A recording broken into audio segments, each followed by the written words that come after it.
temos agora, Carol? Agora a gente fala da população ocupada, Valteno, no agronegócio brasileiro, que bateu recorde no segundo trimestre deste ano, com 28 milhões e 200 mil pessoas empregadas. Esses números foram divulgados através do Boletim do Mercado de Trabalho no Agro, elaborado pelo CPE em parceria com a Confederação da Agricultura e Pecuária do Brasil, a CNA. Sobre esse cenário, a gente conversa agora ao vivo com a Isabel Mendes, que é assessora técnica da CNA e já está aqui com a gente. Isabel, bom dia, bem-vinda. Bom dia, Carol. Bom dia, Valteno. Um prazer estar aqui com vocês. Pois é, esse dado que a Carol anunciou é um dado muito bom. Houve na verdade, um repique em agosto, né? Foi em agosto que o setor empregou menos, né, Isabel?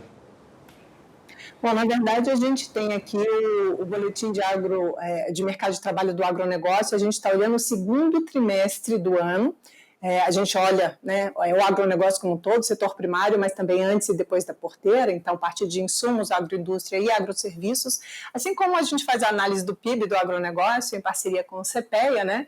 Então a gente faz essa análise olhando o segundo trimestre do ano em relação ao primeiro trimestre e em relação ao mesmo trimestre do ano passado, porque a gente sabe aí que tem uma sazonalidade importante que impacta os resultados. Então, para olhar a dinâmica, a gente olha toda a série histórica e a gente olha então o resultado em relação ao ano passado. Esse dado que você comentou agora de agosto, na verdade, foi do CAGED, que saiu essa semana, né? E aí, no CAGED, a gente teve ali um resultado interessante, aí foi de agosto, tá? E, na verdade, a gente teve uma queda em razão, particularmente, do café. E a gente, agora, olhando aqui, quando a gente olha para o nosso documento, que vem no segundo trimestre, o café, na verdade, puxou para cima. Por quê? Justamente por conta da sazonalidade. O resultado é diferente porque a gente tem aí, nesse período do segundo trimestre, a colheita do café. Então, a gente teve a empregabilidade, né, mão de obra aí nessa cultura, puxando o resultado da agricultura de forma geral, e aí, então, o resultado que veio para o agronegócio. Então, se a gente olha o segundo trimestre em relação ao primeiro trimestre, o resultado ele veio puxado pelo café, né, e a gente teve um crescimento de 0,5% em relação à mão de obra. Agora, se a gente olha em relação ao mesmo período do ano passado, foi um crescimento aí de 0,9%, que foi aí um pouco mais de 244 mil pessoas aí empregadas no agronegócio como um todo. A gente está falando, então, de abril, maio e junho, correto? Que é o segundo trimestre.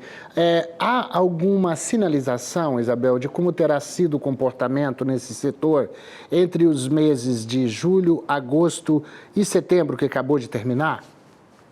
Pois é, a sinalização vem justamente desse resultado que a gente tem no CAGED, né? Quando a gente olha aqui, falando um pouquinho aqui do resultado que a gente teve do nosso documento, do boletim, a gente vê a parte de empregabilidade, né, do agronegócio como um todo, como eu comentei, nessas duas comparações, a gente pode olhar aí pela cultura, e a gente tem outros resultados bastante interessantes, porque a gente também olha o perfil desse trabalhador. Então, a gente olha, por exemplo, a questão do trabalhador em termos de nível educacional, e a gente vê aqui pelos números que a gente está tendo um aumento significativo daqueles empregados que têm nível médio e nível superior, né, nas duas comparações, inclusive, mas particularmente nessa comparação em relação ao mesmo trimestre de 2024, ela é bastante importante, de novo, para ver a dinâmica. Se a gente olha em relação aos rendimentos médios dos trabalhadores, a gente vai ver que também houve um crescimento superior ao crescimento do país, né, em termos dos salários, justamente puxado por essa qualificação melhor aí do setor. E se a gente olha, então, fazendo a comparação mesmo do número de pessoas ocupadas em relação ao mesmo trimestre do ano passado, a gente vê que houve esse crescimento, como eu comentei, de 0,9%, mas especificamente no setor primário houve uma redução. O que a gente analisa, assim, quando a gente olha essa dinâmica? A gente analisa o seguinte: a gente tem, na verdade, uma produtividade marginal do trabalho muito forte na agropecuária, porque a gente vê cada vez mais a questão da inovação tecnológica, mecanização, automação. Então, a gente vê uma produção aumentando de forma muito robusta e, às vezes, uma redução da mão de obra, porque a gente tem uma qualificação melhor e o uso desses instrumentos. Por outro lado, na verdade, a gente vê uma migração dos demais elos da cadeia. Então, quando a gente olha agroindústria, agroserviços, justamente porque a gente tem uma produção muito pujante, a gente vê, então, essa mão de obra migrando e o número de trabalhadores nesses outros segmentos aumentando aí expressivamente. Então, Então, essa é a dinâmica que a gente vê de forma geral. A gente ainda vai analisar esse resultado aí para os próximos trimestres. De novo, a gente tem aí a sazonalidade. Para o café, a gente já teve essa sinalização dessa queda, como eu disse, né, que saiu aí no CAGED ainda essa semana. Isabel, e falando um pouquinho da renda do produtor, do trabalhador, né? O salário dele, ele tem aumentado? Como é que ficam esses números? Ele tem aumentado, sim. A gente teve um crescimento, se a gente olha, no segundo trimestre em relação ao primeiro trimestre, foi um crescimento de 1,9%, e se a gente olha em relação ao mesmo período de 2024, foi de 4,5%, bastante superior, portanto, ao que a gente teve em termos de média, né, rendimento médio do Brasil como um todo, que em relação ao ano passado foi de 2,5%, e se a gente olha em relação ao primeiro trimestre, houve inclusive uma queda, quando a gente olha o Brasil como um todo. Se a gente olha números absolutos, o rendimento médio ainda está um pouquinho abaixo da média do país, mas a boa notícia é que quando a gente olha a série histórica, a gente vê que o crescimento do rendimento do trabalhador no agronegócio vem crescendo de forma maior, mais acentuada do que a gente olha na média. Então, esse gap, essa diferença tem diminuído cada vez mais. Então, a gente teve um crescimento bastante expressivo aí nesse documento. O Senar, né, dentro desse contexto, que é quando você fala da tecnificação, da tecnologia cada vez no campo, quanto mais o trabalhador ele está preparado, né, ele faz cursos e tudo mais, isso agrega valor à renda, não é verdade, Isabel? Isso é fundamental, assim, de várias formas. Esse reflexo que a gente tem, obviamente, aí nos rendimentos, ele é bastante importante.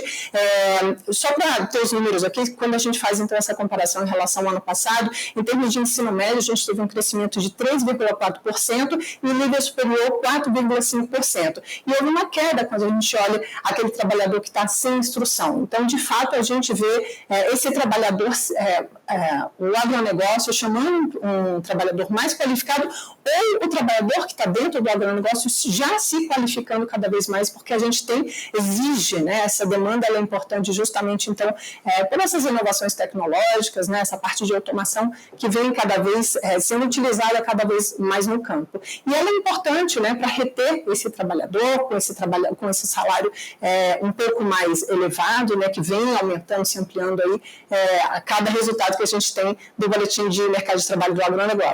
Isabel, eu sei que você está com números aí na frente. Para finalizar, o que foi que a gente não perguntou e que você talvez gostaria de destacar desse trabalho de pesquisa de vocês? Bom, a gente tem muitos números e a gente, inclusive, convida, né, os telespectadores para entrarem no site, baixar esses números, se tiver alguma dúvida. A gente tem, como eu comentei ali, por cultura, e aí é bastante importante para verificar essa dinâmica, mas, de forma geral, esse resultado, tanto em termos de número de ocupação, perfil desse trabalhador, né, em termos, como eu falei, sobre a qualificação, né, o nível educacional, o rendimento importante também, e tem um dado que também é interessante sobre a participação feminina. A participação feminina, quando a gente olha a divisão ali, a gente tem ali no agronegócio, a gente tem 38% mais ou menos da força feminina contra 62% ali. É um pouco menos do que a gente tem no país a gente tem 43% contra 57%, mas também a gente verifica um crescimento da força de trabalho feminina cada vez maior, e foi o que a gente teve aí nesse trimestre, né, que foi o resultado, um crescimento de quase 2%, quando a gente olha em termos da força de trabalho masculina, foi 0,2%. Então, a mulher participando cada vez mais aí do mercado de trabalho do agronegócio. Aí, a gente aqui não deixa mentir. Você faz parte disso, a Carol está aqui trabalhando também, divulgando o agro, as mulheres sendo empregadas. A redação também está cheia de mulheres na produção, na edição, tudo isso é impacto do agronegócio nas cadeias, nas várias cadeias de trabalho, inclusive da comunicação. Isabel, obrigado pela sua participação aqui. É importante o papel da CNA e do Senar nesse contexto todo. Uma boa quinta-feira. Obrigada, um abraço a todos e até a próxima. Até a próxima, Isabel. Obrigada.